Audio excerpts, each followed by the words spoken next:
we go. Melvin is breaking. Oh. Is this a first round match? It is. Wow, that's always tough. And then I've also wanted. Can I introduce our other guest here? Absolutely. Welcome him in. Harry, how are you? All right. I've got another gentleman. He goes by Hank the Tank. Harry. How do I say your last name? Is it Lennon or Leanin? Leanin? It's Leanin. Yeah, I've got Harry Leanin. For those that don't know, I've got a secret weapon out here in Minnesota. Harry is an up-and-coming player, and he's a very, very good young man. He's 12 years old and running the balls out like a champ. And so I've been working with him in my boot camps, and he's been putting in a ton of work on his own, and he's hitting them great. So I asked him to join because that way we get a perspective from all angles here. But anyway, back to the match. So who do we have here? We've got obviously the wing ball sold out on the break, and he was able to get a couple, and it looks like that's kind of where it's going to stop. And now I'll tell you, so is this Melvin at the table or is this Little Al? This is Little Al. He's 78 years old. He's a custom cue maker, and he's been just a monster of a one-pocket player for decades here. You can commonly find him here matching up for several $100 games. And don't let his age fool you. This guy is a monster on the table. Well, I look for him to scrape the 11. I'll tell you, even though Melvin sold out after the break, Little Al was only able to get a couple balls out of that, and all the balls are still favoring Melvin. So I think that he that's kind of what he had there. But now I think Melvin is going to be probably still in the driver's seat in this game. And I like that. A lot of people bank the 2 at the 3 there, try to move that 3. But he elected to try to just move more balls. They're both interesting options, but I think that one played pretty good. So now we can see if he can get out of this break though. Race to 3. The break's pretty important, right? So if Little Al can get out of this break, then he's got a 2-0 ball count lead, and he can neutralize the guy's first break. That's a good way to start the match. So it's 1-1 right now. Is that correct? Oh, are we coming into the middle of this? I'm sorry. I thought this was just off the leg. Oh, you mean ball count? Ball count. You're talking ball count. Oh, okay. Is it 1-1? I'm sorry. No. It's 1-0. 3, 6, 9, 12, 13, 14. I'm sorry. So everybody, I'm sorry. We're just kind of getting our bearings. I just logged in, and this match was kicking off right when I was logging in. So, don't worry. We'll get with it here just a second here. So I have 1-0 Melvin. Yeah. Oh, 1-0 Melvin. Okay. All right. I'll take that. So.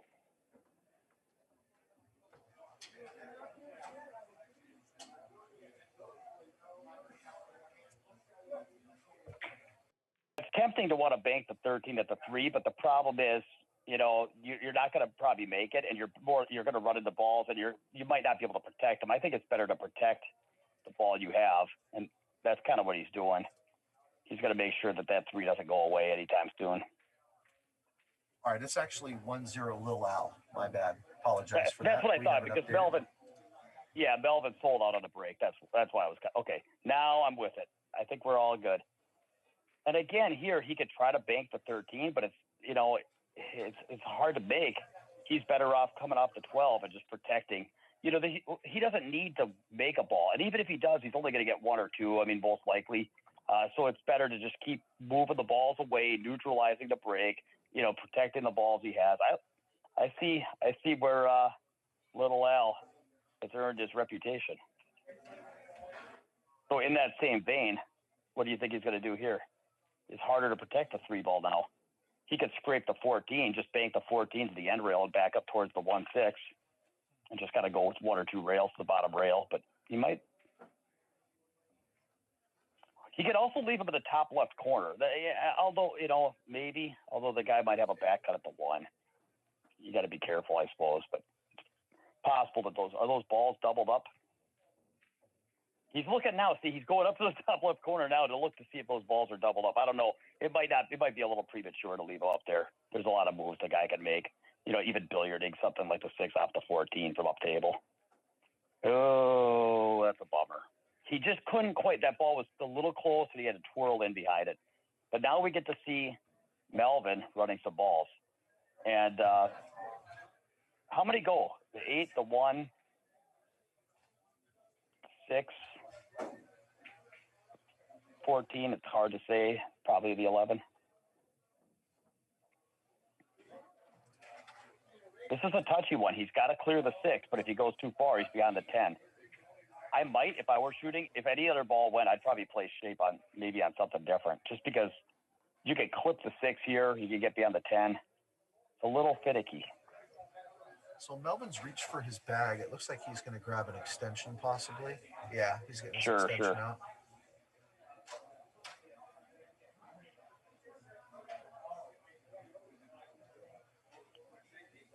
This is a big moment. You know, when somebody sells out a shot when the balls are open, it's very imperative to kind of like get your run started where you're not like straight on a ball or elevated off a rail and end up getting one. I mean, it's just, you play a lot of shots to get a chance like this. And I'm telling you, he shot a little quick there. And I always thought that was the danger with that shot. And I'm kind of like, if you want to win tournament, I mean, of course, everyone does these things. As I do these things, everyone does them. But a lot of times that's the difference between winning and losing matches is when you get an opportunity like that. If you could just run 5, 6, 7 balls, or even run 8 and out, or just run 4 or 5 and play a good safe, you might win the match. Whereas if you let an opportunity like that leak, and then the balls go up table and you lose, it's like those are, short set. Those things really, really matter. Brings Al back to the table here. Melvin picked up 2 balls on that inning. Yeah, no, he's got some good, like maybe some 2-rail. I can't see the whole table, but it looks like he could come off the 6 and leave him over here on the side rail. Yeah, it looks like he might be able to 2-rail the 6 and kind of park him on the side rail, or even play it aggressively and go 1 or 2 rails towards the balls. He's looking at banks on the 12 and 4, which is okay. I kind of, the 12 and 4 are also good to be kept in reserve, though, so that you keep the pressure on the guy. I'm kind of liking but maybe the 6 runs 2 rails into the 4 or something goofy, but I think you can. You know what else, too, is you don't have to make the 6. You could leg the 6 2 rails to the side rail and just get it behind the balls, and then you got 1 up, 1 down. Nothing wrong with this. Of course, if you make this, you've got a run going, so it's hard to argue. Wow, how do you get that? Wow. Well, I'm learning. Little L is showing me the way. And he had cover, too. The other thing is the 10-6 cover the 3. That was a great shot. That was really a well-struck ball. He's such an amazing guy. He's 78 years old. He walks to the pool hall. It's not uncommon for him to walk 5 to 10 miles a day. You'll always see him with that rolled up newspaper in his back pocket. It's there right now. He's in the middle of a tournament, and he's got a newspaper rolled up in his back pocket. Do you see that? Yeah, I'll tell you what. If I could bake like that, maybe I'll start doing the same thing. Maybe that's part of his. Wow. So he made another good shot. Now he doesn't have to like make anything. He can shoot like the 14 into the 211, maybe even nudge the 3 over, just park the guy. I mean, he's definitely in the driver's seat here. I definitely would not be. Yeah, I like all those options, or do the same thing with the 5-13. I guess you could maybe leg the 5-13 to your side rail. He's looking like it might even make the 3. So, but I like whatever I like. I like wedging the guy on a ball and moving balls in front of your hole. Seems pretty good here.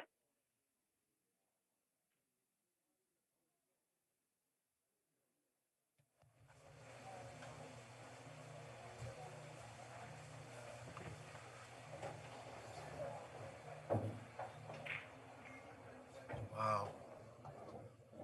That was a great combination right there.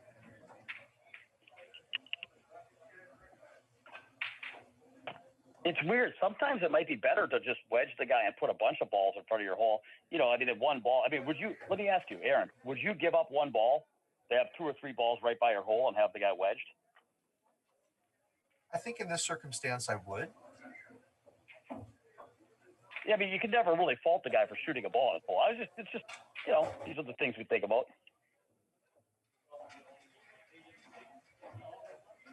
And he caught a rail. Well, I know. I'm surprised. like he never figured to get him hooked on the 11. I'm surprised he'd give him a full look at the 11 this close. But, wow. Look at this little, look at that. He says, you know what? He's like, the 10-14's tough. I'm going to put balls in front of my hole, leave you on the rail. And if you want to shoot at a combination with no future and risk the game, you go right ahead. That was a creative shot. And you know, little Al might almost, he's not forced to shoot this combo, but if he doesn't shoot the combo, he's kind of in a bit of a trap. So, but you're up 4-2 on the ball count. You don't necessarily want to just shoot a shot and miss and let the guy run out the game. So what do you think, Aaron? Is he going to take on this combo, or do you think, I mean, what else does he have? It's tough to say. I mean, he does have a combo there. And Al's really looking at it. It looks like he's lining it up or thinking about it. What do you think about, I don't think he can cut the 2-down rail. I think if you shoot he could also play something simple. Oh, he can hit the 13. Okay. He's cutting the 13. Well, then if he could do that, well, he's just going to leg it up and leave him on the end rail. That's for sure the right shot. Yeah, if you were down a bunch of balls, that'd be one thing. But when you're up 4-2 and the guys could run a bunch of balls, that's the right shot. I think a lot of one-pocket players know this. Oh, boy. Well, what I was going to say is one thing I usually do is I ask myself, how many balls do I get if I make this shot? How many balls do I give up if I miss the shot? What's my make percentage? What's the score? Those are the questions to ask yourself. And when you're up 4-2, you can only make one. You give up a bunch. It's usually not right to shoot unless it's absolutely the easier way to get out of the trap. All right. Meanwhile, they're playing quick, and there's been some leakage.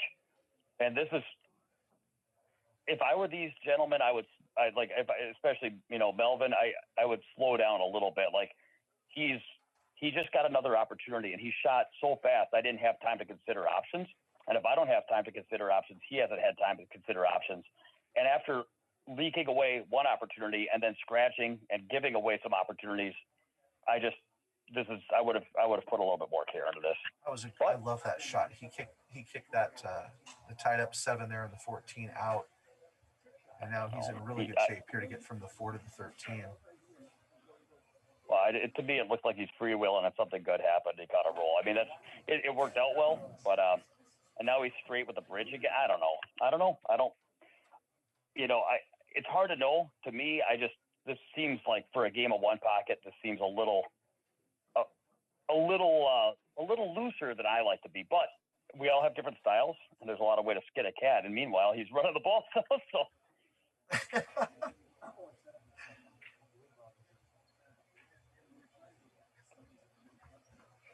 Well, that was a pretty good little run there. He's up 5-4 here.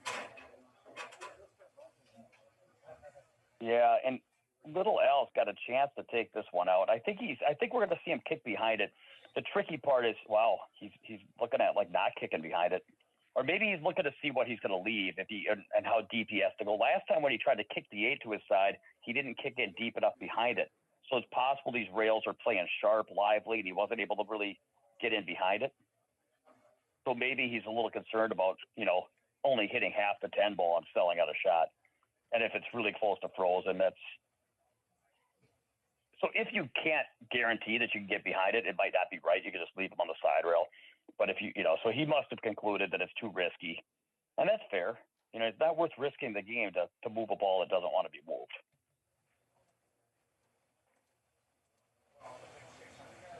And I'll tell you what, I was a little hard on Melvin in his defense. It's the first game of a tournament match, and it's the first match of the tournament.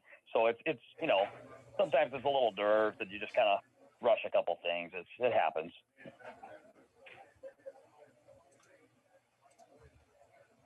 All right, Harry. So now the good news is maybe things have slowed down just enough as the balls start getting out of play. Oh, he's taking a kick here. I like this.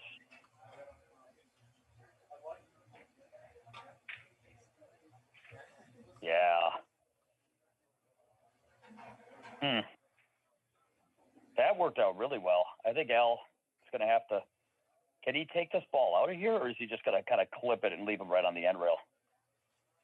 I mean, he's up He's down 4-5, but it was Melvin's break, and he obviously knows how to move pretty well. What a shot! Oh, look at this. And he hit the cue ball too. That was a great shot. That was beautiful. I know it looks like he got a little lucky to get there, but that's what he was planning to do, and he wanted the 14 to move a little bit more, but he did it. And I like this. This is not an up-table game because all the balls are still in play, so this is kind of a fun part of the game. And he's shooting quick. He can't.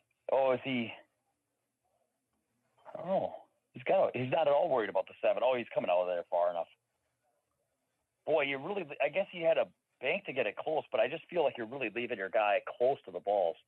And now he can use high inside and maybe go on the bottom of this 15. Banking this thing across.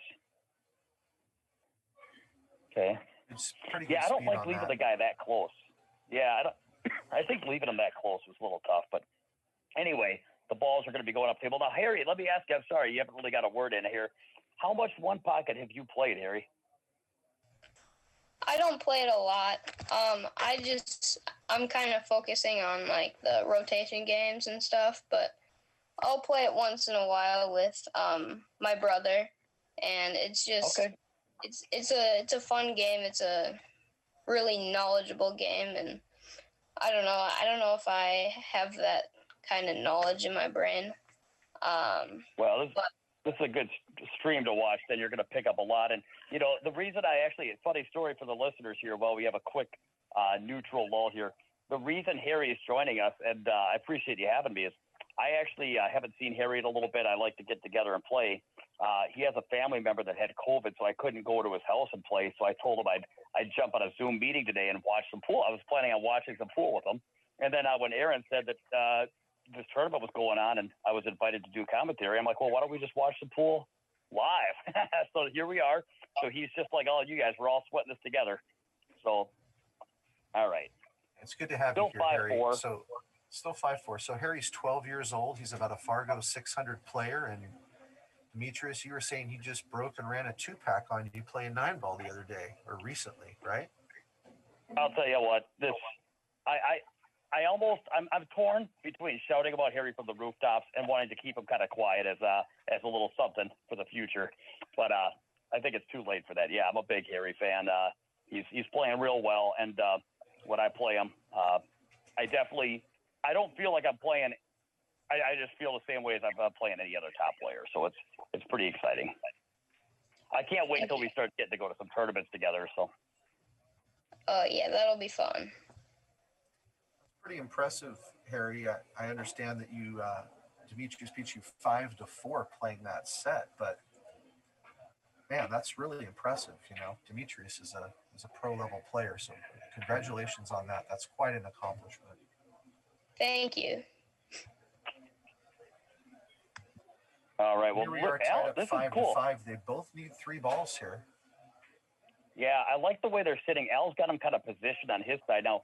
I don't know. I think he was going for it. Okay, he was just going for the shot, but now he's going to be, well, never mind. He's got a bank, but I don't know that is he going to go for it and play? I don't like to play shape here. I just try to cinch the ball at pocket speed. That's what I like. But he was able to cut it. I didn't think he was able to cut it enough to get shape. I thought he was more full.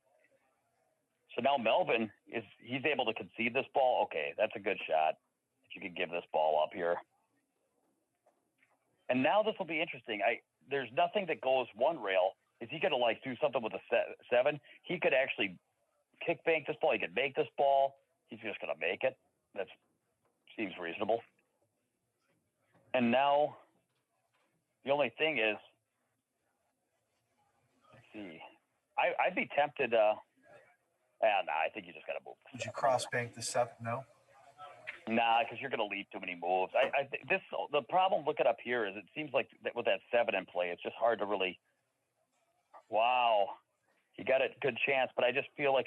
See, okay, so I've said this a couple times now. I'm a little hesitant about leaving a guy with a full cue ball this close to the balls. I might have just moved to 7 there. I feel like your chances of giving up balls are better than your chances of making that. But maybe I'm wrong. Maybe I'm wrong.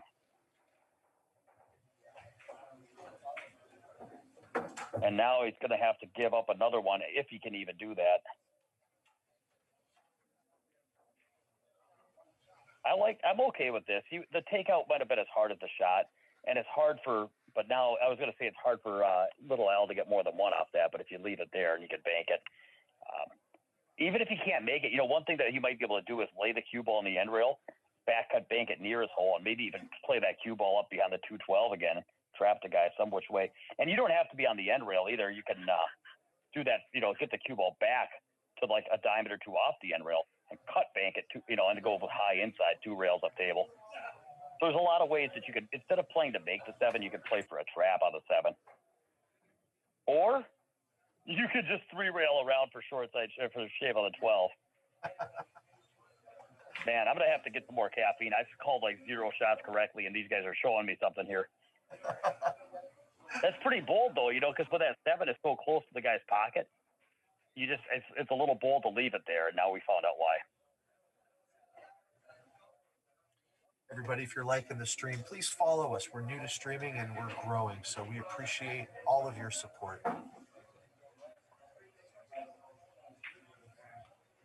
Ooh. Well, this is happening there seems like it's been a lot of quick and a lot of weird beat you and where they get you in traps and you get out of them. And it's tough because those are the opposite, ends of the spectrum. One is being careful, one is being aggressive. But I think you need a blend of both. And if you're too loose, what it does is the other guy feels like I don't even have to do anything. All I have to do is just not do anything stupid for 5 or 10 shots, and you're going to give me something easy. Like, it's not hard to beat that. And so now I'd like to see Melvin play this game without any blunders. That's what I'd like to see. It doesn't have to be great shooting. He doesn't have to win the game. He doesn't have to do anything hard. I just like to see him make a series of shots in a row where nothing goes weird, where nothing goes haywire.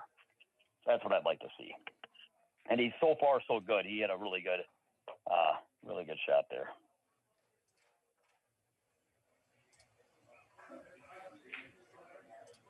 So now Melvin's in a bit of a trap, right? So when there's in a trap, anybody who hasn't seen Billy and Cardona's in One Pocket instructional video, you need to buy that. Best One Pocket material on the market. He says there's 6 things you can do when you're in a trap. You can kick. You can take a foul. You can do something simple and roll up on a ball. You can shoot a low percentage shot. You can challenge your opponent with a low percentage shot, or you can fram the balls. So here, there's a few things you could do. You can't really move the 3, and I don't think it's time to kick at the 3. You can kick soft beyond the 14, but you're probably not going to get a rail. This is the only problem with kicking at the bottom of the 3 is you're leaving a bank on the 14 or some moves on the 14. So, this is an interesting spot. He's in a pretty tough one. One thing that you could do is you could roll up to the head rail where, I'm sorry, guys. I'm thinking, what do you do? You might just have to kick soft beyond the 14 and not hit a rail. You might just have to kick soft beyond the 14 and just stay alive. You could, that to me seems better than anything else I've seen. I'm probably missing a couple good shots here, but I don't think I'm ready to go ahead and kick at the 3. Now I was wondering if there's a spot up table you could leave him. This is okay because here, even if he has the 7-3, there's no position. So he's not going to shoot. He might be able to. Now he's shooting quickly, and this is a game-winning opportunity to find a way to increase the trap. He shot fast and a bunch of stuff happened, and I don't know. But I think he's going to be able to kick soft beyond the 14, and I think it's going to leak away from here. I think he can twirl around and get to the bottom of that 14. I just feel like that's a big spot.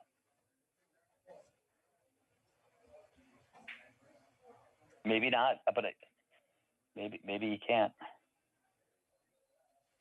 If you can't twirl to the bottom of the 14, maybe, and if the 7-13 is dead, those are 2 big ifs. I'm assuming the 7-13 is dead, or he'd probably be just parking them up table.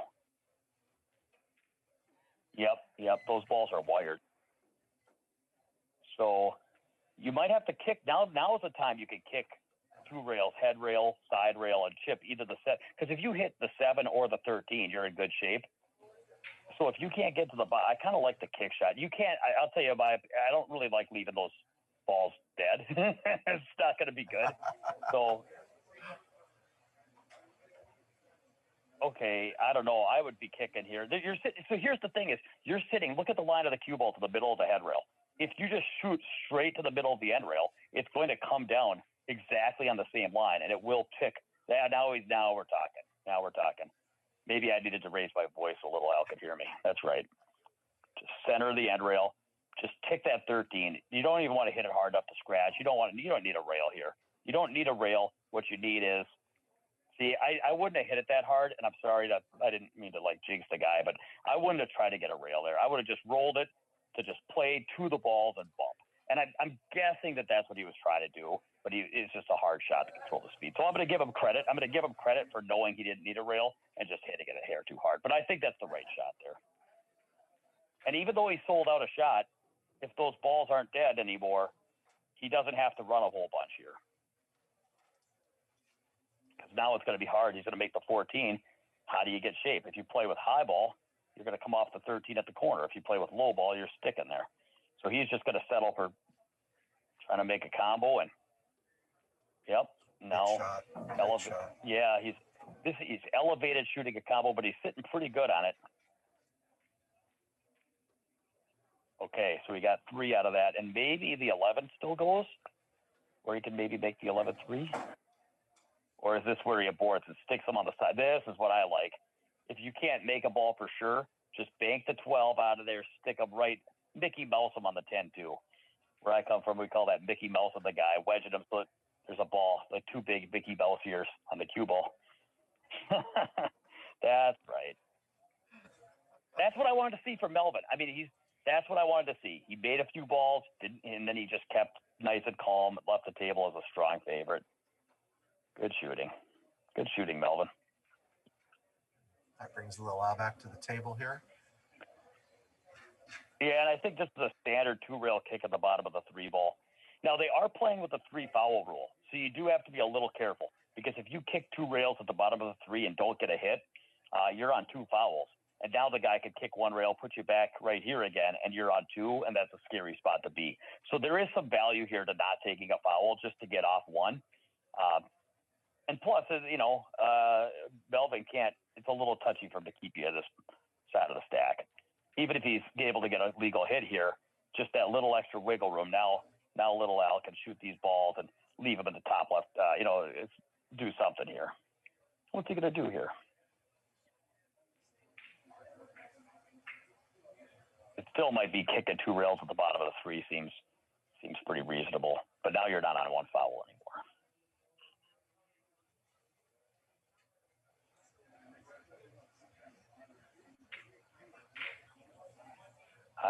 The other thing is that he was looking is that the way those balls are doubled up. I mean, he could also just if there was anything he could drive, if there was anything he could do with the cluster of balls up table, there are a lot of spots up table. You can leave him without a shot. Problem is, nothing really is aiming. He can't really bank anything in his pocket. There's nothing really where those balls are moving anywhere good for him. I'm curious to see what he does here. You're down 4 balls. Your guy's got you buried. I don't know. I wouldn't want to see. I don't know. Okay, well that's totally easy. What I like about that, there's no foul, and he can do that 100 times in a row. Buddy Hull always says when you're in a tough spot, look for something simple, and that he did. And now he caught that real thick, and that is not okay. Man, you have the position completely won. If he scrapes that ball, I love what he was trying to do, is get him right up there on the head rail. But shoot, man. And now if I'm down, this is a funny spot. You're down -1 to 2. Ordinarily, if I'm playing, a stolen killer, I might try to run some balls here. But watching, if I'm playing Melvin, he's been making 2 or 3 great shots and leaking something away. I might just try to clear these balls and wait a little bit and see if he keeps making some bumbles. But if you could do the best of both worlds, that's even better.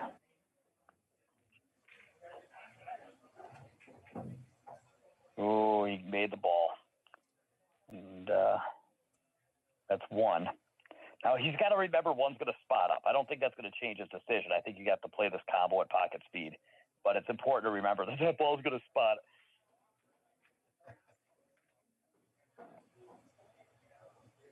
This is a tough combo. Those balls are a long ways apart. And if you shoot this at pocket speed, any drift on the 13 or any miss hit, and you're going to leave a bank. I don't know, man. You might even be better off. Yeah. He played it. So he played it to where there was not going to be a bank. He did. He made sure that the 13 was on the bottom rail. And now, if Melvin could bank the 13, yeah, good call. If he could bank this into the 13 and slide the cue ball up table, that'd be beastly. He didn't catch the 13, and he didn't really get the cue ball. So now, I wonder if he can cross the 15 and go with high inside into the 3. That's if that's there, that's really looking good to me. I wouldn't even worry about where the 15 went. I wouldn't really try to make the 15-13 combo, but I think you could bank the 15 with high left and go right into the 3 from the bottom rail. Boy, that looks so good. It's hard to look at anything else.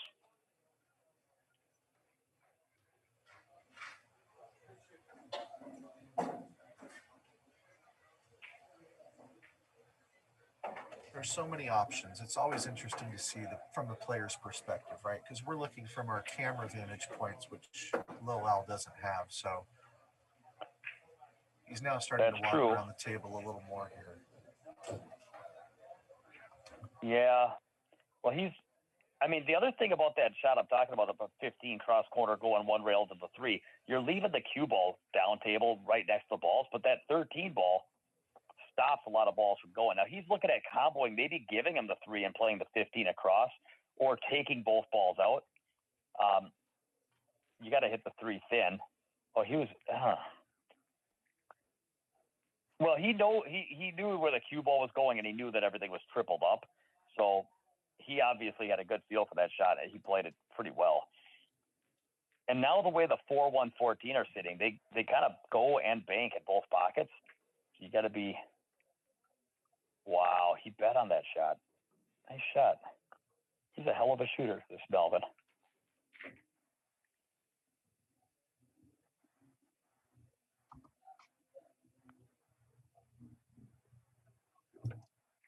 He's keeping on the gas here. And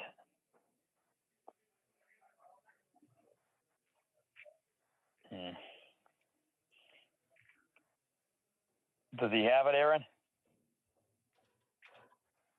No, I guess he's looking at the 4. I think he does have the 4. The answer's like, yeah, but he doesn't have the 13, huh? It's a long reach for the 13, I think. Yeah, good. Yeah, the cut's there. It's a very thin cut, but then you got to use the bridge and get your cue out of the way, and there's no future. Yeah. I wonder, is he going to bank the 4 into the 13, or is he just going to leg it across and try to get him with the... Okay, he went for the shot. He hit it fairly well, but good shot.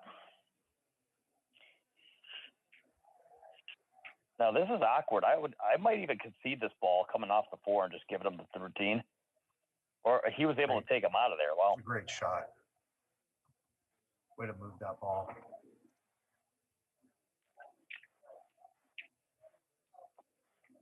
Now here, I'd be more worried about leaving my other guy a shot than thinking about, I would not be trying to drive balls towards my pocket. The problem is, you shoot the 13 is makeable and the 1's bankable. I might play off the 1, even though that 1's on my side of the table. That 1 is it's more likely you're going to leave a bank on the 1 than that you're going to get a shot at it. So if you shoot off the 13, that's fine too. You can shoot the 13 into the 14 and you have to draw from an elevated position. Really make sure you get to the back rail.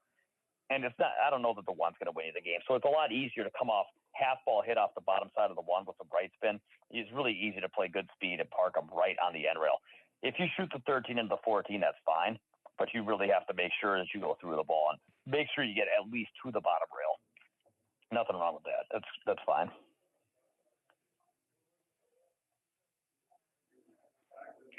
Anything else, though, seems kind of... I think there's more risk than reward on going off anything else besides the 13 or the 1 here.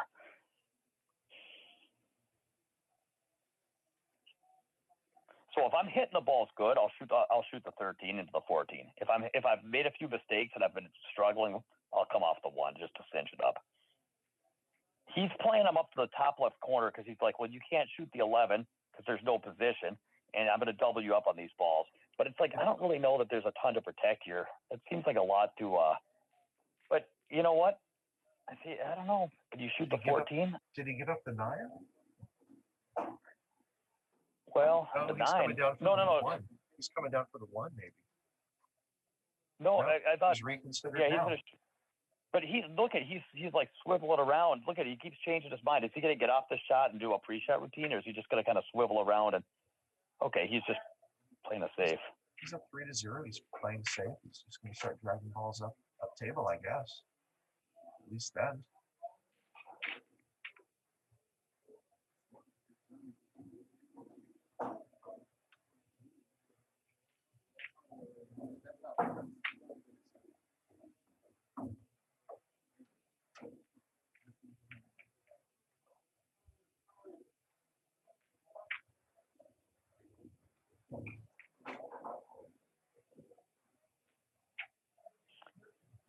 He's looking at maybe crossing the 1 on his side, but that 9 ball, either you run into it and you leave him too close, or you go. If you could go into the 3, maybe you can go into the 3. That'd be pretty sick. But okay, that was pretty cool.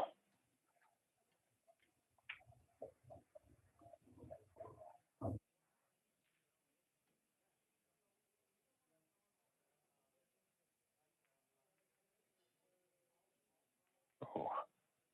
Well, he's got another swing in this one.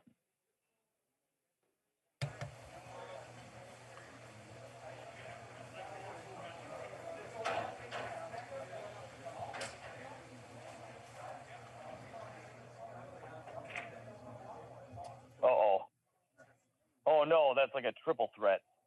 Boy. All right. Well, Melvin, he's got one. No, he doesn't have one on the spot. He owes one. Owes one. So now there's not one on the spot.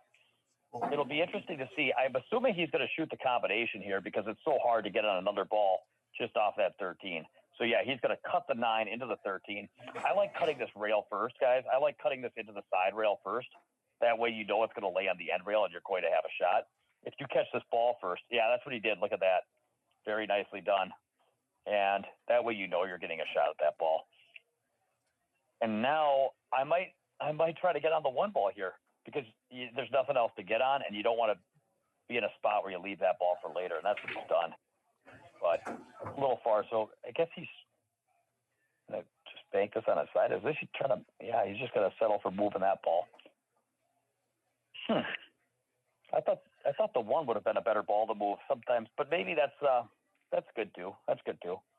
So now he's in the driver's seat, 5 to -1.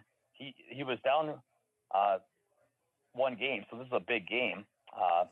So this is a good spot to be. Let's see if he can't. Oh, wow. Little L. Wow.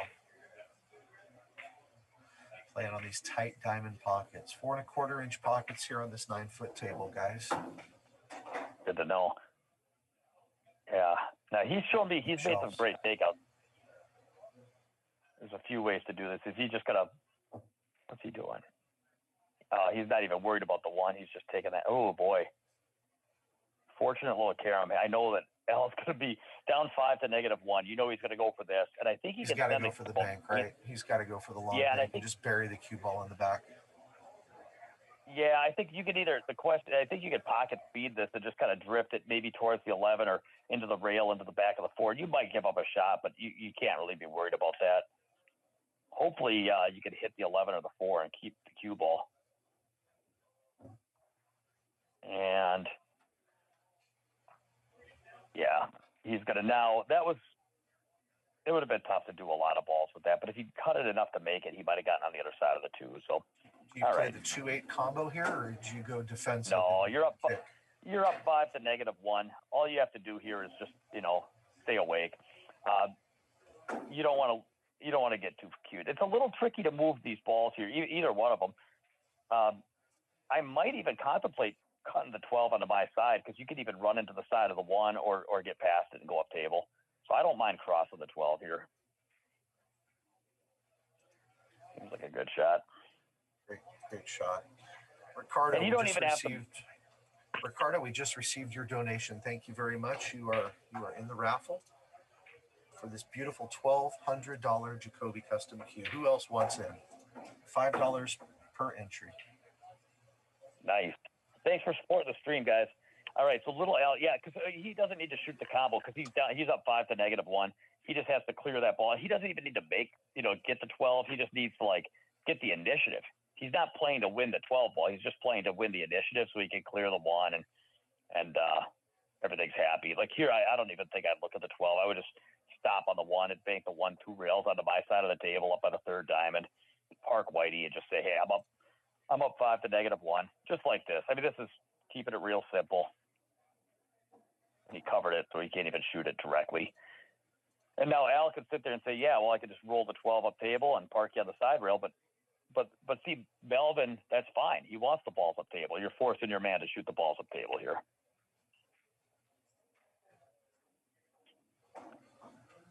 He's elevating. I'm okay with that. Look at the speed. I love watching that shot with good speed. Now Melvin, he could just come off half the 10 ball, chip to the chalk, and go and lay the cue ball on the end rail. I think that seems. He hit both balls. That's fine. He actually got both balls on a play, but now I don't even care if the 1's here. I'm down 5 to -1. I'm banking the 10, dragging my cue ball into the 11, and trying to bank the 10 and leave him on the head rail. I'm down 5 to -1. I think I'd have to go, but he's gonna just skim the 12 and go up table, or I mean, it'd be different if you had something great you could do with the 1. That's just an opinion. When I say these things, everyone I know, it's just, everyone falls in love with their own shot. I get it. I'm not pretending I'm right. I'm just, certain things seem attractive.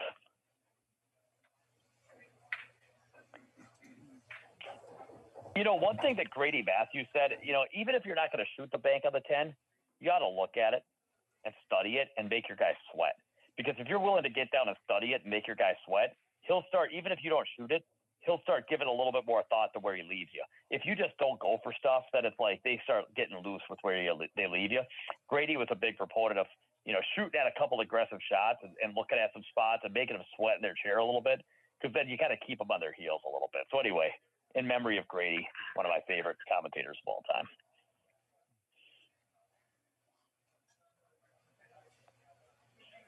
Well, Harry, that's the fun part of the game, huh? Is this why you stick to 9 ball? Yep.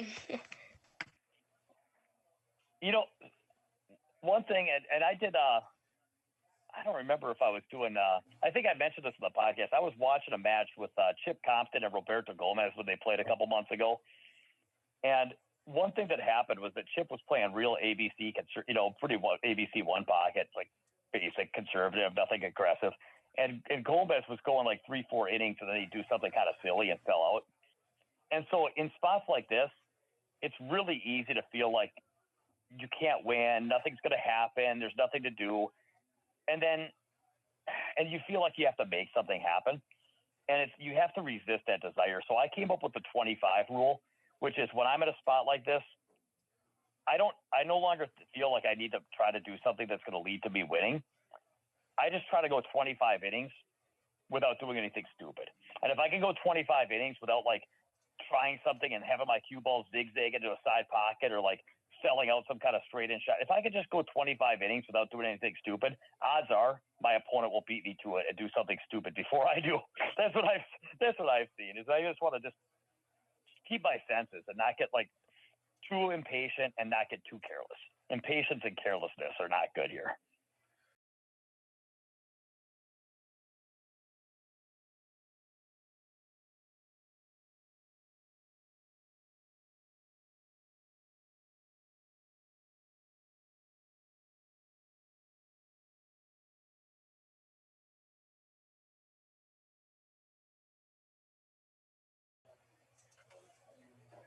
I don't know. Do you go for this? I mean, you're down 5 to -1. You could play it at pocket speed, but then if you want to play this with speed and go 1 rail into the 8. That's a much better way to, right? You're going to go ahead and swing. That's the way to play this. and you just go ahead and swing at it. And if you lose, you lose. But even sometimes when you lose, you win. You got away with it. But that's why you play. You got to play that with speed. And now he's going for a 90-degree cut on a tight diamond. No, he's Z-banking the ball. Wow, what a shot! Oh my goodness! That really, really applies the pressure to Little Al here. He can just spin into the side rail first, but he's got to be careful not to leave a bank on it. If he kicks this, it's really easy for it to come towards the side rail. He's got to kick it and have it come towards the 4. Or kick it so soft you don't leave a bank. But now he's kicking this in. I already know Melvin's like, wait till I get to the table. I'm kicking at this ball. He's a gunslinger, man. He's a gunslinger. And, boy, well, you got a free shot at it now. Yeah, you didn't sell off the ball. Yep.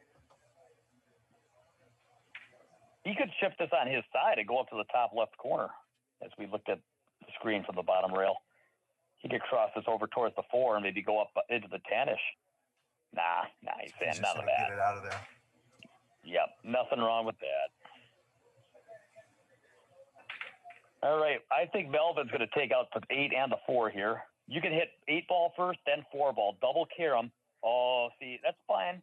So there's a cool shot where you carom with left spin. You can hit both balls, and the cue ball hits the 8, hits the 4, and actually comes back to the bottom rail and drives out both balls with a rolling cue ball. You don't need to elevate or draw because the 8 ball changes the cue ball direction towards the side rail, and then the 4 ball changes the direction towards where you're kind of coming back from the side rail, and then the left spin floats you down to the bottom rail.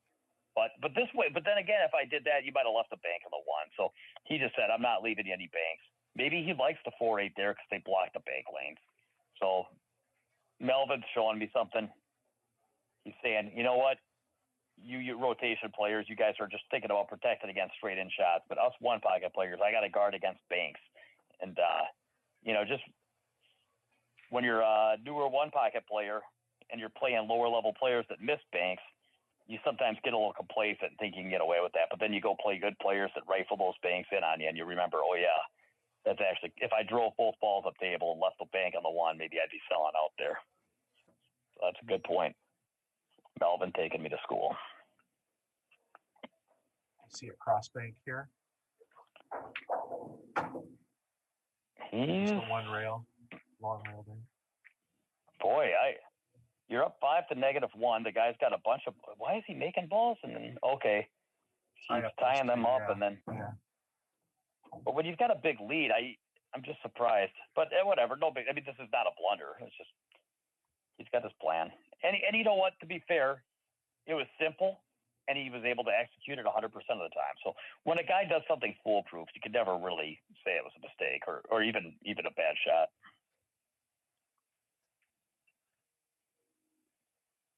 Now I'll tell you, Little Al's gradually, he's got a couple balls.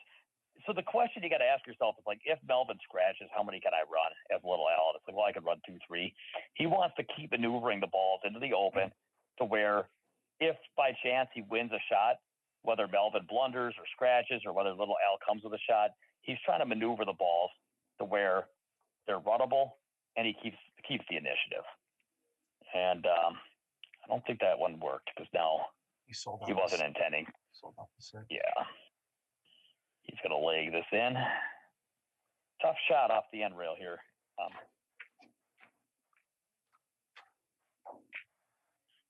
Now, this might have actually worked out. He can maybe cross this ball and instead of trying to play the Melvin side of the table, he could play to the left. Where he's standing. He's going to play along the line of his cue maybe. Try to get him with these. Look at this shot. Oh, I love it. Oh, it came out, man. I thought he ginned it. He almost hit that behind the 3. So here, I think I would is he crossing this ball? No, he knows better than that. He tried to take it out, but got a little kiss. And now he's jumping, man. If he could make this cross bank, he could get himself back in the game. This is why you want to try to get as many balls in the open and runnable as you can. So if you get a shot to make a ball, you're only one mistake away from getting back into the game. Instead of having to make, if all the balls are wedged, you got to win them one at a time. Now you got to win the shot 6 different times. There, if he'd made that ball, he was off the races. But now, Melvin, man, you're up 5. He's shooting at this. He's going to go into the back of the 14. He's going to hit this ball thick, steering the cue ball. Yep. That's okay. Good shot. Still, if I'm Little Al, I love the fact that all the balls are in play. I would be willing to go back another ball here to maybe like, I wonder if I could Z kick. Like I might even Z kick up into the 10-11. Like legitimately, I'd be willing to take a 5. I wonder if he's going to do that. What a weird call that would be. If he like Z kicks up to the top left corner table. So you see where the 14-8-1 are? If you could put them like right up there in the top left corner on the head rail, just take a foul. You're not going to spot anything up. You don't have any balls. All you got to do is cover the 1. That's what I would do. Melvin's been playing, like just give him one more chance to do something funny. Otherwise, you drive out the 14 and everything goes up table. Boy, man, I would love it. Just kick him up into that little trio of balls up table and cover your 14, protect your 14. I know you have to swerve it a little bit. I think that's what he's going to do. Look at that. Oh, he done it. I'm sorry for those. I got a little excited. That is my favorite shot of this match.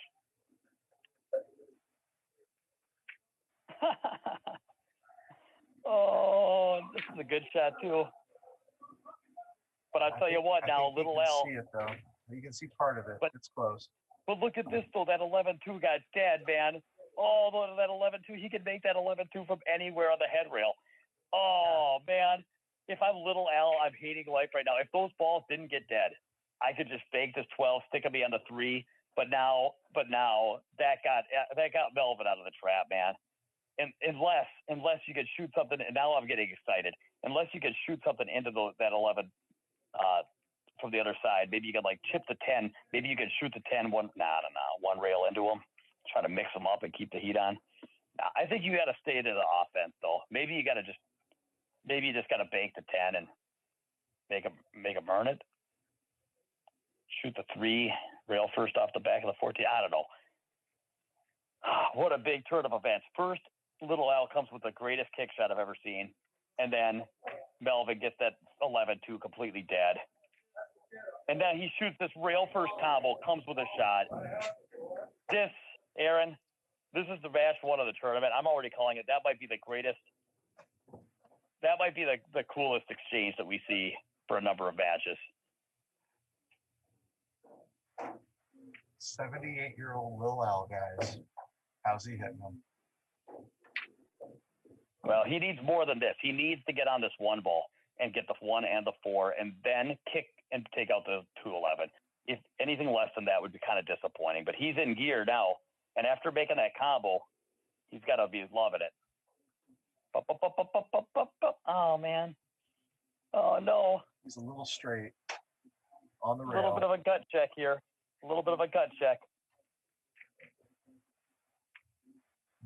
Oh, I don't know. Is that going? Oh, my. Wow. These shelves, man. Pocket speed that just hangs. Now, is he spotting a ball? Yes. Does he? Melvin let him know to spot one. Hey, man, I'm getting really caught up in the drama of this match. If he's spotting a ball here, that changes everything. Now Melvin's got to just wire this ball to the 11. And is he going to, like, double kiss the 11 and then the 11 stays there? Or does the 9 cut the 11? Or, oh, no. Okay. I don't even know what just happened. Was he trying to make that an open pocket, or was he just trying to take out the guy's ball? In any case, I think he was trying to make that ball, right? He had to. I mean, I don't know. It happened so fast. But anyway, nevertheless, we're back to even. And it all started with a Z kick into a 3-ball cluster that Mickey moused him up there on the top rail.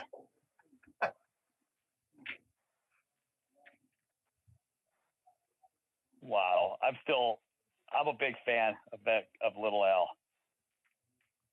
Melvin's played good this game. I think his mistake was to let the balls get back in play.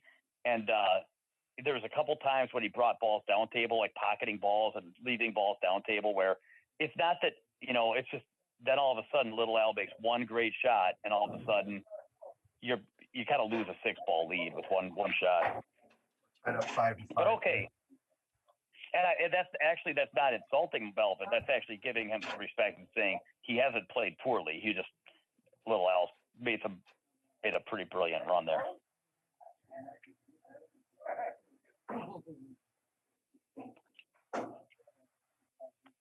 Does he just shoot into the 2 here and just take that out? You got to be careful. I mean, there's banks that go in the guy's pocket, but you got the 4 kind of protecting up table.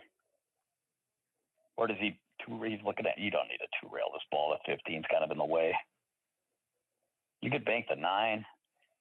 Then if you bank the 9, you could use right spin and come to the end rail, and then with the side rail by where he's standing and sending the cue ball up table.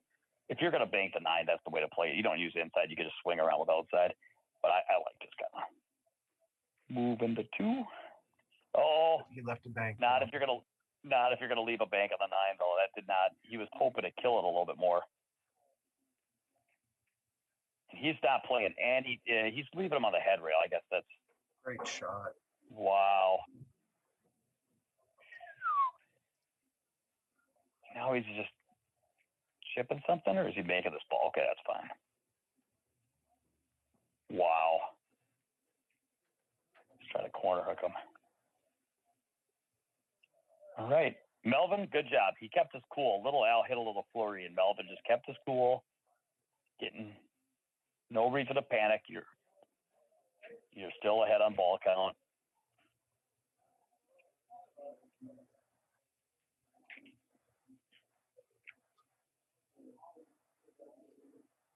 He's banking this 4. I know Melvin now. I've learned a little bit about Melvin. He's not even going to hesitate.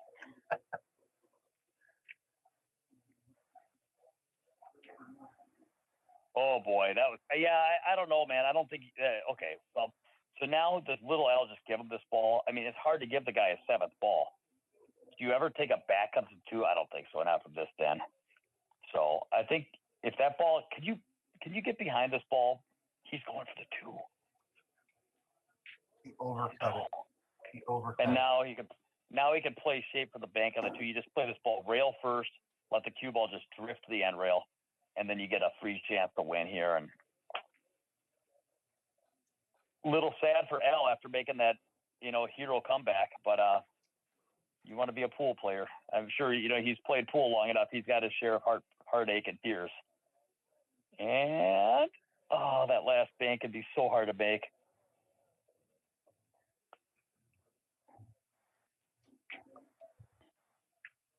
High karate. Yep. And now he's going to bank it again. He's going to shoot the 2, 3-rail the cue ball up on the 10. No, he's going this way. Okay. Hard shot to control, man.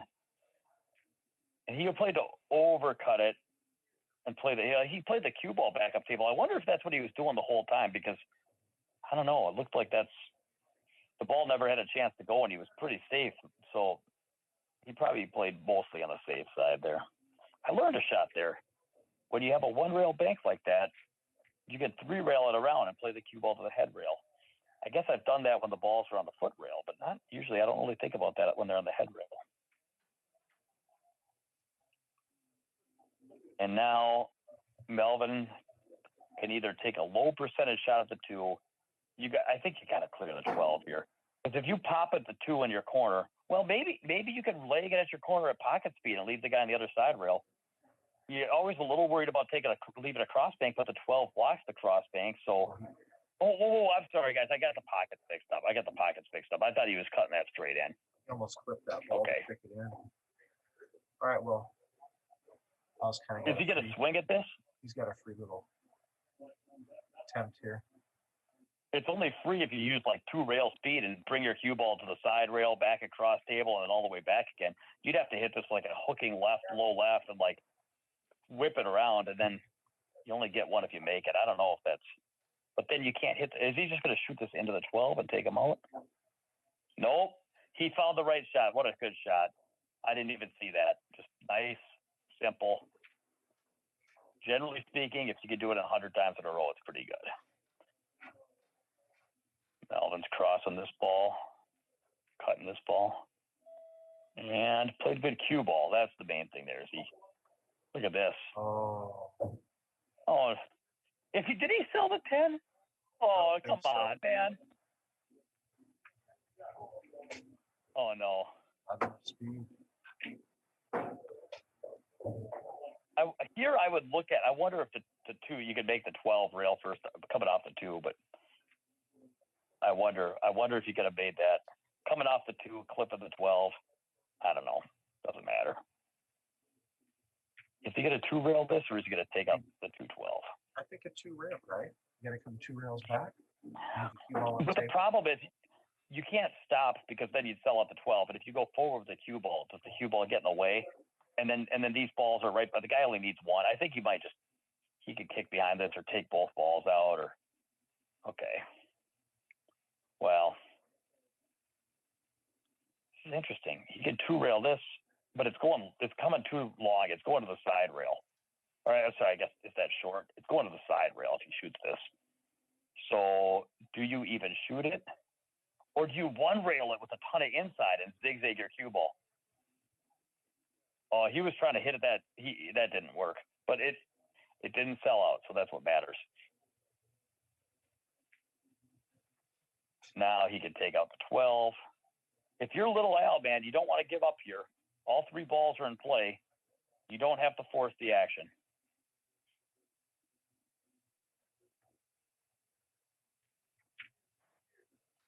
I don't know. I guess you got to be careful about leaving the 12. It goes in your man's. I'm sorry. What's the strip? The 14. It goes in your man's pocket and it banks. But I just think that this is pretty simple. Just kind of. Oh, he did that to block the bank on that ball. Man, these guys clever. And he's going to chip this and leave him with 2 rails on the head rail. And he didn't come over far enough to really leave a good cross bank. He covered his 12. Nice shot, Melvin. Boy. He's playing this very conservative. He's no thought about trying to get both balls. You could have comboed the ball, got shoot the first stripe, rail first and the other stripe and move them both over, but then you're leaving banks and you can sell out. He's like, nope, Melvin's going to have to earn it. I think he might right here. High inside 2 rails.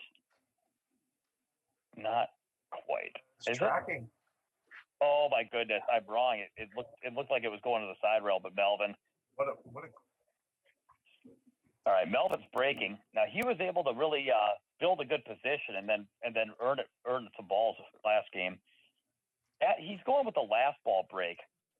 From that result, I don't much care for that. 'Cause now I think Little Al, he could bank the 7 dead into the 15 ball or into the 4 and just stun the cue ball with a little bit of maybe just stun the cue ball up table and play that. Looks like the 6 ball is going close to your hole. So maybe you could just kind of you don't have to hammer this either. You can just kind of smooth the 7-1 rail right into the 12, play the ball, play the 6 and the 7, both kind of go towards your hole. And you just play the cue ball to the head rail. Well, or you can hit the bottom of the 6, chip it in. Well, it's a good. He got a little fortunate there. Let's be fair. Got a little fortunate. I don't think he was trying to hit that side of the balls. It was just hard to get the cue ball up table. But maybe he was trying to play the bottom of the balls. And, I don't know. If that ball hits a little sand, it goes back on your man. So I think he got a little fortunate, but he played the right shot. All right. Now he's going between the 110, and I think does he have a shot at the 1?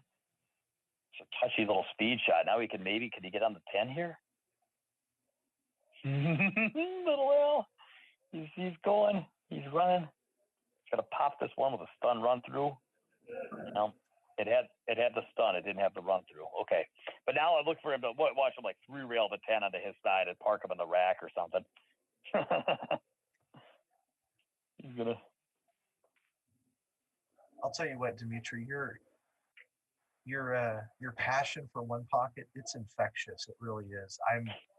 I've only played one pocket a few times myself. I'm not a big one pocket player, but I'm really enjoying. I hope everyone out there watching right now is enjoying this. I can't wait. I'm coming out to visit Demetrius on Tuesday. I'm flying out to Minnesota for a 3-day pool boot camp, a one-on-one, once-in-a-lifetime experience to spend 3 days with a professional pool player in his home. And we're going to be grinding it out for 10, 12, 14 hours a day or something like that, right? Man, my last boot camp, I did one last week, and the first night we trained from 10 a.m. until about 1:30 a.m., and then the second day we went until about 2:30 a.m. And I told Aaron, I said, I can't do that again. I'm getting too old for these. Once we hit 14 hours, man, I got to start hitting the brakes. But yeah, 3 days, guys. Come, you know what? I've worked with a lot of players that have played this game 20, 30, 40, 50 years. And I promise, if anybody, of course, professional level players, that's one thing. But if anybody that's not exactly a professional level player, if you spend 3 days with me, it's not a lesson. You won't see the pool table the same way again. You'll go from black and white to color. It'll be like the Wizard of Oz when Dorothy comes out of that house after the hurricane and before the whole Munchkin scene. Anyway, back to the match. Thank you for the plug. mnpoolbootcamp.com. Okay. What do you think, Harry? Do you like watching One Pocket? What are your thoughts watching this match? Who do you like from here? It's one game apiece. Who do you like in this match, and why?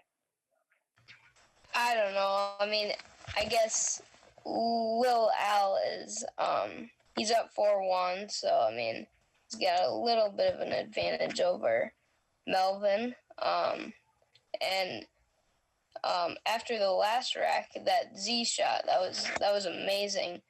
And him just coming back from being down -1. Lil Al is looking pretty strong in this match. Melvin, he's obviously a great player, great one pocket player, but I think I like Lil Al. Got to go with the experience edge. Yeah, I don't disagree, but the only thing I say, and also Al has a really commanding position, and this was off Melvin's break. So the thing is, he's not only is he up 3-1, he's got the best layup balls, and it was off his opponent's break, so he gets the break next game as well. That being said, it's just 2 short games, man, separate each one of these guys from victory. So obviously anything can happen. And Melvin was playing pretty good last rack, so he was able to hold off Little Al last rack. So he won the last game, and he might have the momentum. So we'll see. All right. So speaking of which, now, so Melvin might be able to bank this 9. These diamonds don't twist very well. Banking the 15 is probably no good. If you bank the 9, do you go all out or do you stun across table? If you stun across table, it's really hard to make this bank. But look at this. Melvin, man, what a shot. I don't even know what to say. That's such a good shot. I really struggle jacking up and forcing my cue ball across table and still keeping the integrity of the bank. I find that to be a difficult shot, and this guy can bank the balls. Now here, Little Al, he's got some options. I don't want to leave the cue ball down. I really wish I could get up table somehow. He's looking at like shooting the 2 and maybe coming behind the 15. You could also like shoot the 8 straight ahead, banking the 8 on your side and rolling over to the side rail or rolling down table beyond the 15. I'm a little worried about leaving him so close, and there might be some moves and banks. You know what shot I like? I see a shot I like. Can you bank the 12 into the rack with like a punch shot with outside and swing your cue ball 2 rails to the top right corner? That would be a pretty sick little shot. Bank the what do you think about 5? Hitting the 14 ball and stopping it and having the 14? Oh, I guess different. Yeah. Now he really I don't mind what he did because it was probably the most simple thing to do, but can't Melvin just rip this 15 cross table?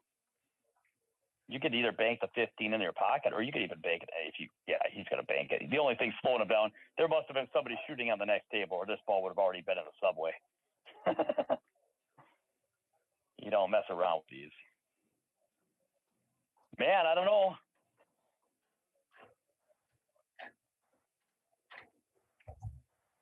Oh, no.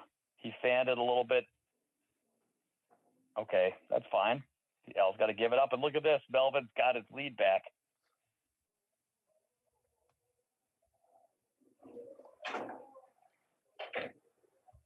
Oh, he took it out. Oh no. It was, I don't know, man. Was that, I guess it was, now Melvin's going to sneak away. Could he get below the 8 and rip these balls open? Oh no.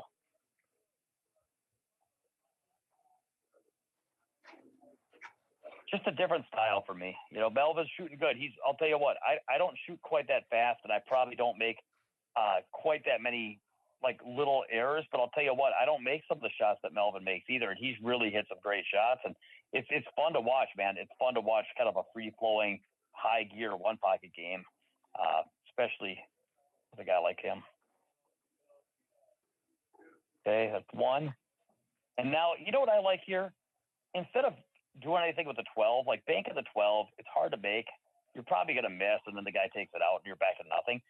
And shooting at the 6, it's nothing really good. It's going, what about shooting the 4 into the 5, 2, 14, chipping a cut like the 14 over on your side, and just wedging them right on the 9, 6.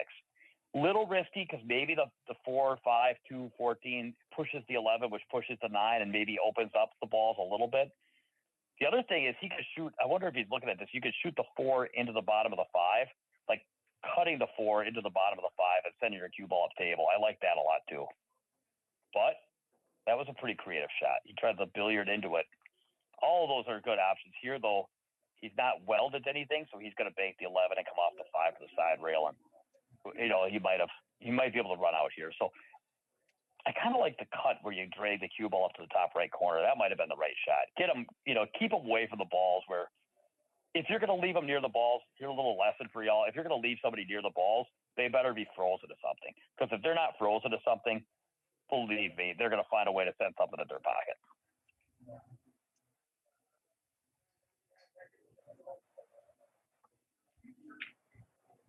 Look at this 1-1, 4-3. Melvin's down a ball, but he's got an apple near his pocket. All the balls are in play. This is a really, really critical shot right here. A lot of shots in one pocket. You can kind of get numb, but these are the moments right now. That ball, he's in a bit of a trap. So what are your options? You can take a foul. You can go for a low percentage shot and bank the 5. You can challenge your opponent. I don't mind. So I would definitely. So when you're in a trap, guys, one bit of advice. Sometimes you feel a little desperate, and you can't shoot feeling desperate. So what you do is you find 3 options. So, for example, you could bank the 5. You can combo the 9-11 with speed and try to drive them out of there. Or you can, so, you know, you give yourself 3 options. And the reason why you give yourself 3 options is because that way, instead of feeling like, man, I'm in a trap, this is my only chance, I have to go for this even if I don't like it, you get to pick and say, I like this shot the most. And you get to pick something you like, even if you don't really like it. All right, well, look at this. How sick would that be if it came 2 rails and cut that ball in? Okay, so unfortunately, he went for it. Little Al challenged his opponent. He went with the 2-way, went for the banks, challenged his opponent. And even if he made the 11, he didn't have to get shape. But because of that mistake, now he's opened up the balls. And it looks like, except for the side rail, I was just going to say it looks like Little Al might run out, but now he's shooting off the side rail. Can he get on the 5 or the 14? He's on the 5. He needs 2 more balls. He's going to have to just cinch this ball and then just take whatever he gets. You might be able to go into the 2 or the 14, but I like just making that ball, which is what he did. And now you clear this 11, and you're just happy that the guy missed the cut.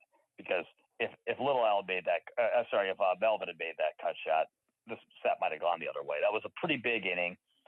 I felt like that was a really critical inning, guys, in this race to 3, was what Little Al did there, and then how Melvin responded. And Little Al went for this bank, left him a challenge shot. Melvin quickly took on the challenge, and you have to understand, he might have been betting the set on that shot, and he just, you know, you can shoot it how you want to shoot it. I might take a little bit more time than he does. He plays pretty loose and quick, but however you like it, just understand you're betting the set on that shot, in my opinion.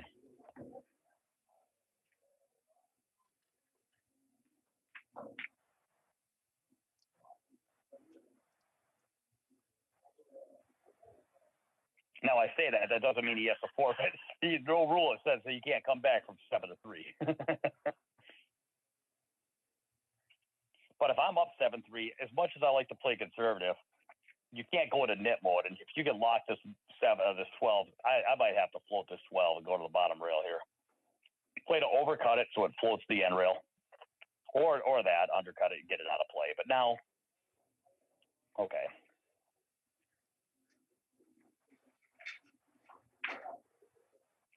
Ooh, I like this.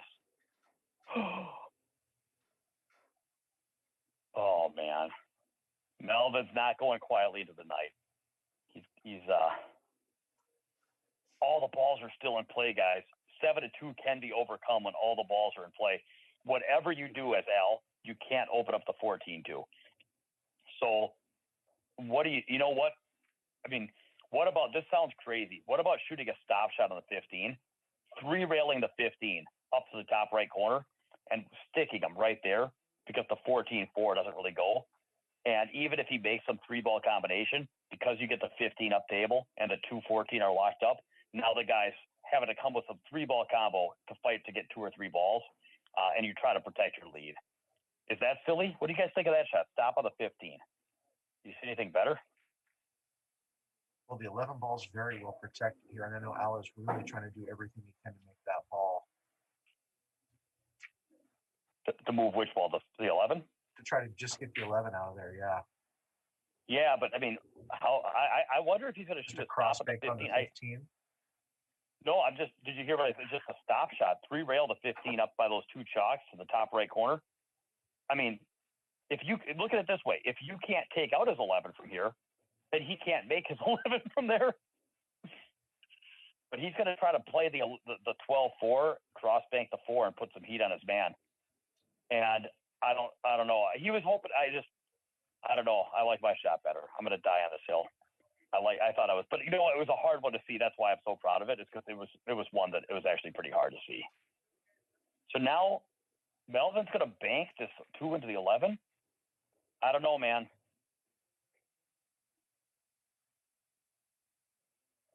Because it is kind of hard with the 11th on the top side of the pocket, but I feel like you can use low outside here and either play, you know, there's a bunch of paths. They're all tough. And oftentimes in one pocket, the game comes down to whether you can get on the second ball from a ball that's hanging. And he elected to draw straight back, which is never my shot. But, man, if I hit it like Melvin, maybe that would be my shot. Harry, we were just practicing those drawing the balls out of the corner, huh? That's a good shot to be able to hit. Yeah, yep. So often when the ball's deep in the jaws, you just got to be able to peel it out of there like that.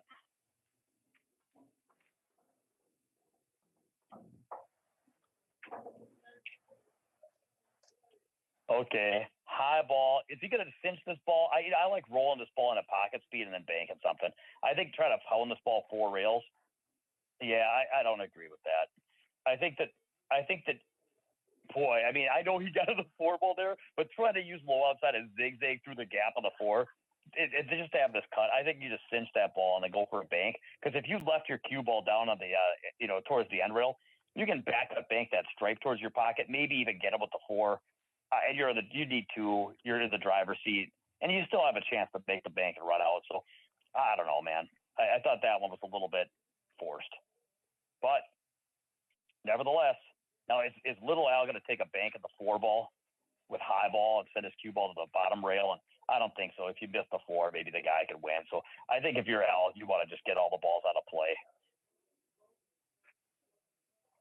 Of course, he can cross this ball. A little risky, but he could do it. Oh, careful. And he was careful. He knew that ball didn't have a chance to go, but he was taking no chances with leaving a 4 ball, leaving a bank on this 15, nothing. Good. Brian in the comments is asking, where can I see the bracket? So Brian, just go to digitalpool.com, click on tournaments, select the Lil Al annual 1 pocket tournament, and click bracket. We'll put the link up shortly. Nice shot. Well, we have a second here. Speaking of the brackets, who are some of the heavy hitters in this tournament? I know Oscar's playing, right? It's his room. He's playing. Who are some of the tournament favorites? How many players? Give me an update. How many players are in this event? So we have 65 players playing today. We have several players from LA and the Bay Area that came up.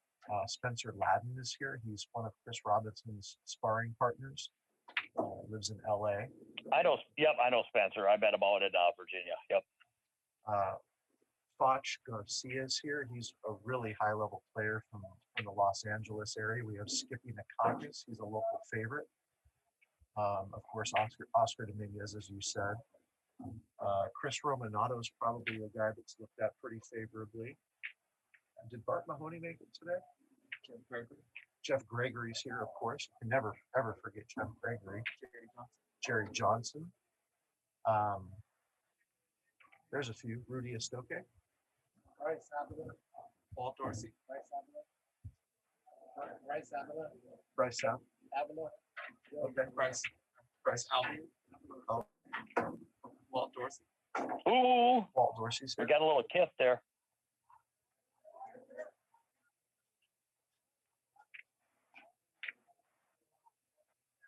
Is Ernesto playing? Ernesto's not playing. He's taking care of his wife down in Southern California, but we're hoping to see him in the next few weeks. Well, sending him some good vibes from Minnesota. All right. So, Little Al leading 3. I think the problem, man, with this 15 is if you bank the 15, you're probably more likely to – I'm sorry, not the 15, the 12. If you go after one of those long rail banks, you're just as likely to sell out a bank as you are making it. That's the problem in my experience. So I don't mind this. He's going to do my 25-inning rule. He's like, you know what? I'm not going to do anything stupid. I'm just going to wait a little bit and see if something develops. But the only thing that developed is a two-railer. But now he's got a shot where now he might have a chance to bank the 12 and then maybe even take a shot at the 4. So patience can be a virtue here. Oh, he doesn't need the 4. He only needs 1. Yeah, well, that we don't count very well up here. You know what? Cold. This is the second game now. I wonder if he's given him 9-7. Is this a handicap tournament? I don't believe it is, but the last time Lil Al won, he also continued playing until he made his 9th ball, and here we are again. So I don't know if he's giving him a ball.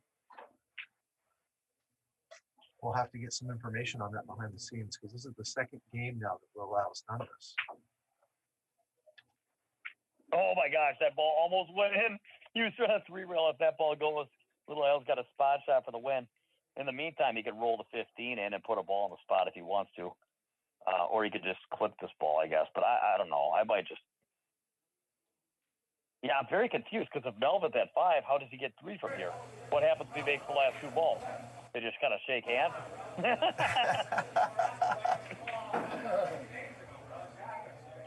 I don't know if Lil Al's lost track of the ball count or if he gave up a ball, but Mike Salmon's going to go talk to him and find out what they're doing. Because, again, this is the second game now that Lil Al has done this in this match. Well, it reminds me of that story where the guy was playing one pocket and his opponent had this backer that was really upset to be losing. The backer didn't like losing money. Anyway, the player was running the balls out. He shot his eighth ball at the hole, and the ball cracked in half, Aaron. And half the ball flew into his pocket, and half the ball landed there right by his pocket on the table. They'd never seen anything like it before. So we missed a ball somewhere. It's 7-6 right now, so I've updated the score. Okay. All right. So the guy shoots the ball. It cracks in half. Half the ball goes in, and half the ball sits there. And the player's completely shocked because the ball broke in half. He says, he's like, what do we do here? What happens now? And the backer says, best I can tell, you still need half a ball. Anyway, that's what that reminds me of. All right.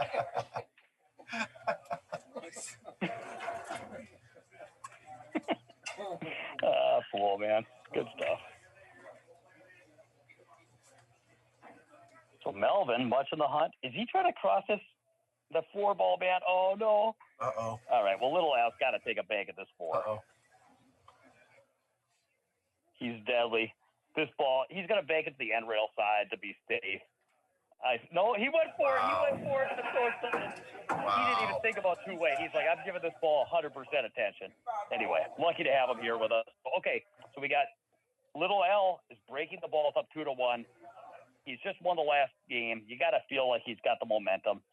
And it's going to be on Melvin to to find a way to stop him. And up until now, I say this: Melvin's been shooting really, really well. I just think he's made more unforced errors and hasn't completely maxed out everything.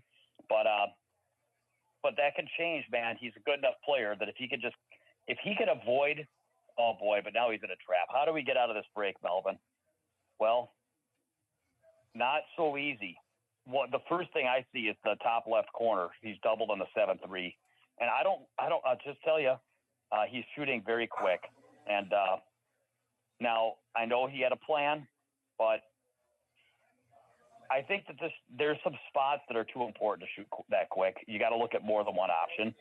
There's certain shots. When he had the tournament, I told you guys that match came down to that 11 ball, a little L's 5 ball bank, and then Melvin shot at the 11. I just think when there's critical situations that come up, you have to give him more respect than that. That's my opinion. Now, you've got a choice here if you're little Al. If you can't make the ball, you have to protect the ball. And one cool shot, is to bank the 7, just not at your pocket, but just up into your corner and just play the cue ball cross table. The problem with that is you let the guy see your balls and maybe he can get out of there. So whether you're getting the 7 by your pocket, you've already, one thing I've learned about one pocket, here's what I'm trying to say. Sometimes you want to get more balls by your pocket. Other times you've got enough balls by your pocket and it's better to protect what you have. And I think he needs to protect what he has here. And he went for a very aggressive shot. Boy. I think Melvin, I don't know if he can shoot at his pocket here. Yeah, he's going for the takeout. I don't blame him.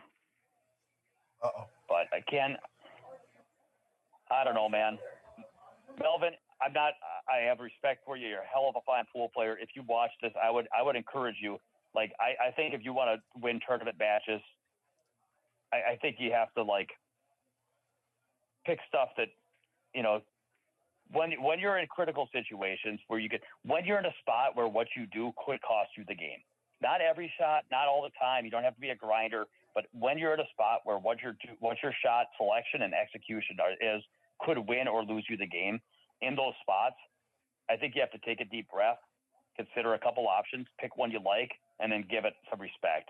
That's my opinion. And so, a good pre-shot routine, and just give it. That way, a good pre-shot routine is the shift between thinking and shooting, and so that allows you to think without losing your flow. Because I can see you're a flowing player, so you don't want to lose your flow, but you can still, look at Josh Filler. He can look at the table and think when he needs to, and then he shifts right back into flow mode. I don't want you to lose your flow, but I'd like to see it a little bit. Anyway, moving on. Little Al got a couple, but wasn't that first shot. He wasn't really able to get his run going to where he was ever in full control, where he could play shape. And now we get to see. Now, Melvin, this is the spot I'm talking about. You're straight in on a ball, but it's hard to get shape. So whether or not you win this tournament set, a lot of it can come down to whether or not you're able to get on a second ball. So this is a critical shot. You're stretched out. You're straight. He's going to use high ball, try to come around to see. I just think that was too important. And I'm not saying you're going to always do this, but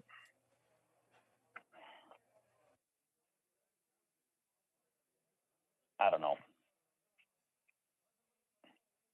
When you're in one pocket and you get a shot, a lot of times in one pocket, your first ball is hanging, and the game comes down to whether or not you can make the hanger and get on the other side of that picket fence of balls.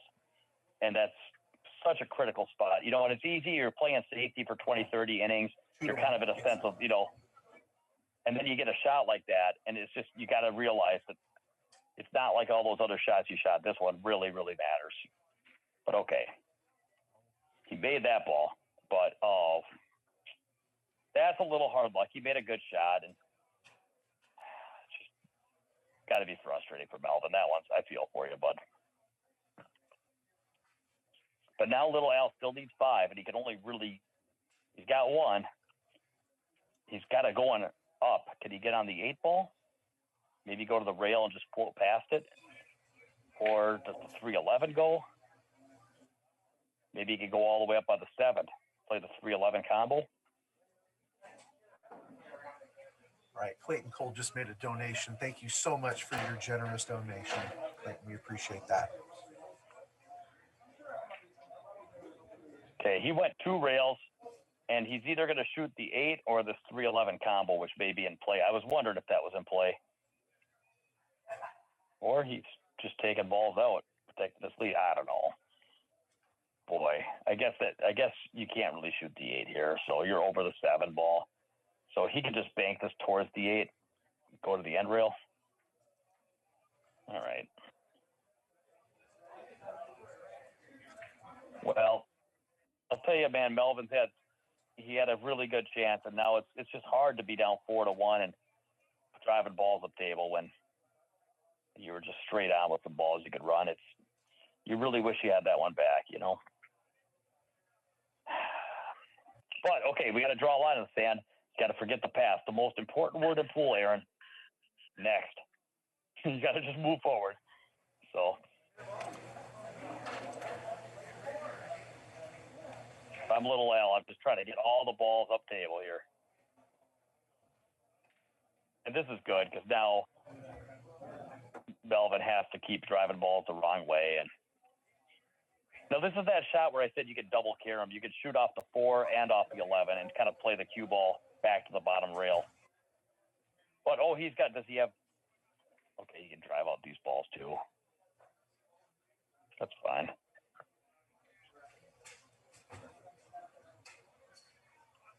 Is he going for some combo bank?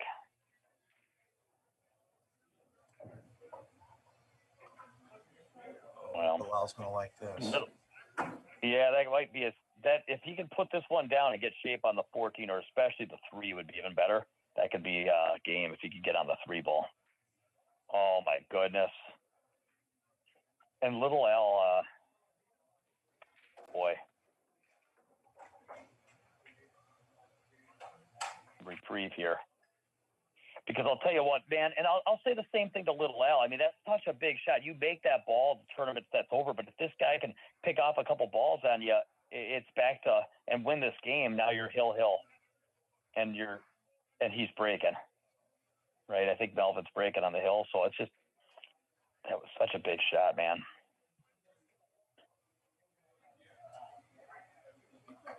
It kind of comes down to this, Aaron. Let me ask you this: if you were shooting a shot, and one shot was, like most of your shots were just for like a $20 game, and then one shot was going to be worth like $1,000. Right. If one shot during the set was worth $1,000, would you want to know which shot it was so that you could give it extra focus, or would you just like to not know which shot was the $1,000 shot because you just give your best on every shot, and it would just? Do you think it would help you or hurt you to know which shot in a set of pool was your $1,000 shot? That's a great question. I mean, I think I'm always going to have to err on the side of having more knowledge and having more information. How about you? Is it always the same for you? Does it matter? If you were shooting a set of 9 ball or a set of 8 ball, and there was going to be one shot that was worth $1,000, would you want to know which shot that is?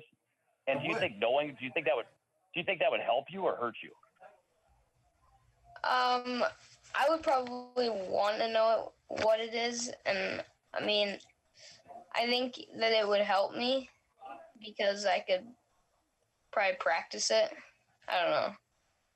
Well, I mean, in a match, yeah, you're not going to. But I'll tell you what, here's my opinion, and I think I've given this some thought, okay? Because we like to believe 2 different conflicting things. The one thing is we'd like to say is, well, you should give your best all the time. Just give your best all the time. But then we also say that a champion is somebody that when all the pressure's on the line and the shot really matters, that they dig extra deep and find a way to get the job done. And so you can't have it both ways. Either champions play their best all the time, or they dig really deep when they need to. And I'm of the opinion that nobody can actually dig. You can't dig deep all the time. I mean, you try your best all the time, but that doesn't mean that when you really need it, you can't dig a little deeper, right? Like you may think you're running as fast as you can, but then when there's a bear chasing you, you might find out that you can run just a little bit faster. So in the end, if there's a shot for 1,000, I want to know which shot it is because I want to make sure I make a good decision, take a deep breath, and give it my best swing.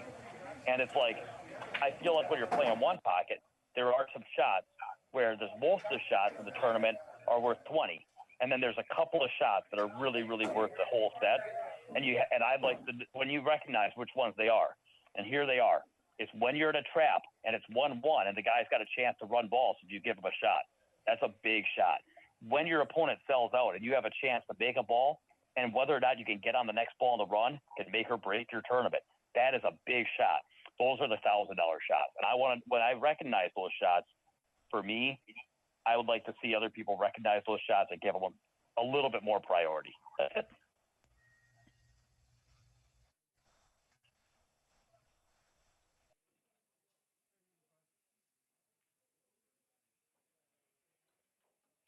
So now, Melvin, very live in this game, though. So we can still see he can still win this set. Because Little Al's bank shot, he had that bank shot, and that's what kind of got me started on this rant. He had that bank shot to put away the set. He could have put away the set with that bank, and he kind of shot it quick and sold out. And instead of winning the game, he might lose the match because of that shot. So now, if he's able to look back, and here's the truth, if he's able to look back and look at that bank and say, hey, man, I made what I felt was the right decision. I composed myself. I swallowed hard, took a deep breath, got my nerves managed, gave it my best swing, and I felt I'm willing to go down with the ship. And if you let me shoot, in other words, if he's able to say, if you gave me that chance back, I would shoot it the same way again. If he can say that and sleep like a baby tonight, that's good for him. But for me, it's the ones that hurt me are the ones where I'm like, man, if I'd realized how important that was, if I could do that again, I would have given that a little bit more heart. Those are the ones that haunt me. And so, yeah.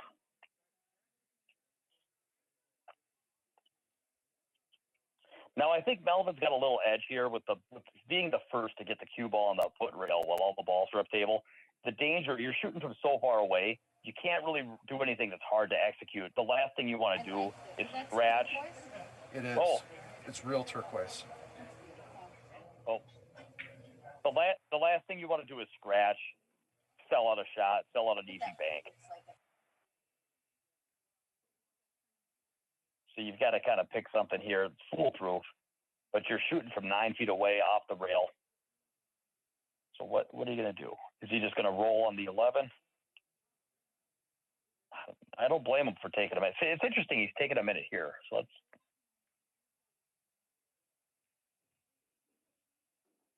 Is he trying to bank the 11? I don't like that because if it hits the 6, boy, if it hits the 6, okay.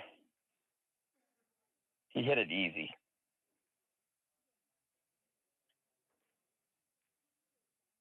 I don't think he left much. Melvin could just scrape these balls and put it back on the foot rail again. Maybe cross something on this side. Well, that's okay.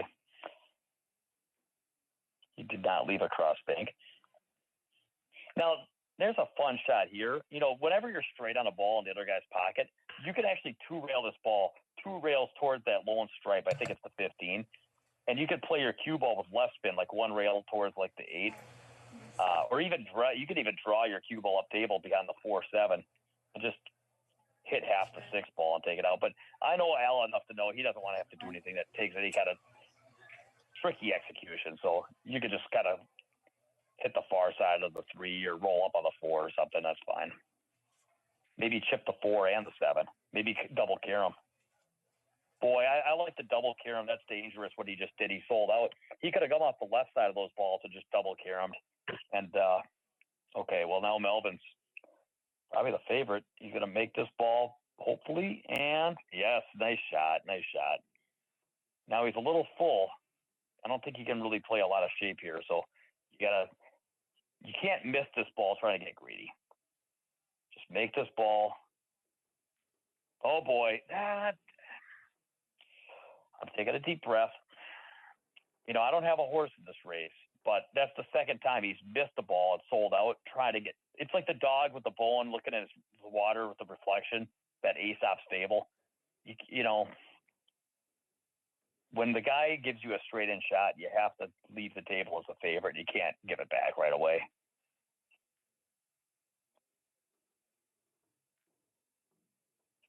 Okay, that's 1.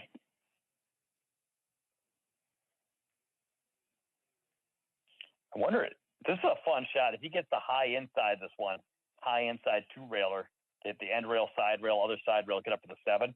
That's a shot I really like, and it's actually one I use as a test for my students because it's hard to get maximum follow and maximum inside from this close because it's hard to hit high and right.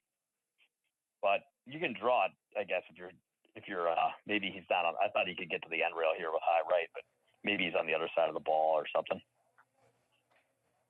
Did Lil Al just get a ball? I apologize. I was distracted there, Demetrius. Yeah, I think it's 5-3, Little Al. And he's going low. Okay, he was below the ball, so that makes sense.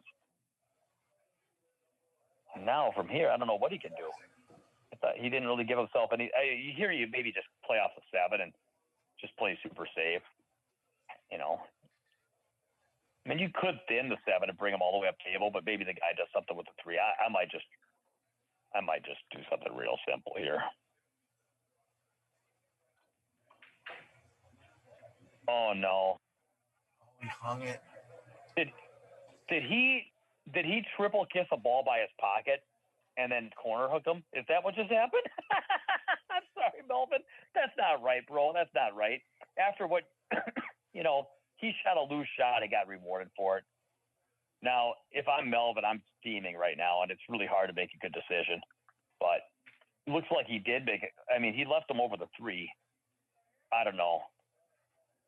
Well, Little Al just got maybe the best roll since pre-COVID times that I've seen.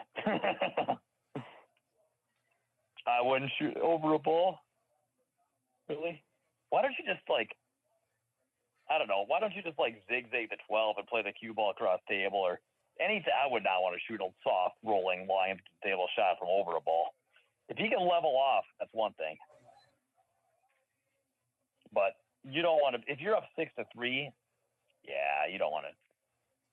You could just chip the 12 towards the 6 and come across table, or cut the 7 towards the 6 and go 3 rails behind the 10-8. I mean, that seems good to me. Why not just chip the 7 and go up to, now we're cooking. Now we're talking. Now, we caught that a little thick, but his cue ball is better than, Efren Reyes is tapping his cue in the crowd right now. Or is he? He can put this ball in front of it. Oh, he tried to put it in front of his pocket and hook him, but. Well, now, Al, do you leg the 7 at your hole, or do you cross the 10 and go up table? They're both good on. Or do you? Yeah, those seem like the choices. I think but the problem with the 7 ball is that if you let the cue ball get to the head rail, if you miss it, you're not safe. The guy is banking the 6 on you. And it's a hard enough shot. It's not really easy to make. But maybe. I think if you go for it, you got to go for it. That's what I'm saying. If you go for it, you got to play to make it. You can't just play it like a safety. And I don't mind him going for it, but just understand you're leaving this bank and you're going to sell out a couple balls. Oh, wow. Well, Al's going to be up 7-3 after this, and he's going to bank the 6. He's not. Yeah, I don't see him do anything else besides laying the cue ball on the end rail. And man, this match could be.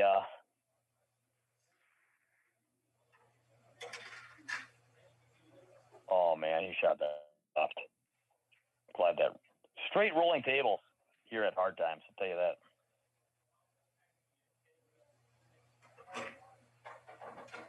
Good shot. What a match, man. What a match. Thanks again, everybody, for watching us here on our YouTube channel for Aaron's Pool Parlor. We hope you've enjoyed what you've seen, and we'll be back soon with more great videos for you to enjoy. Until next time, thanks for joining us.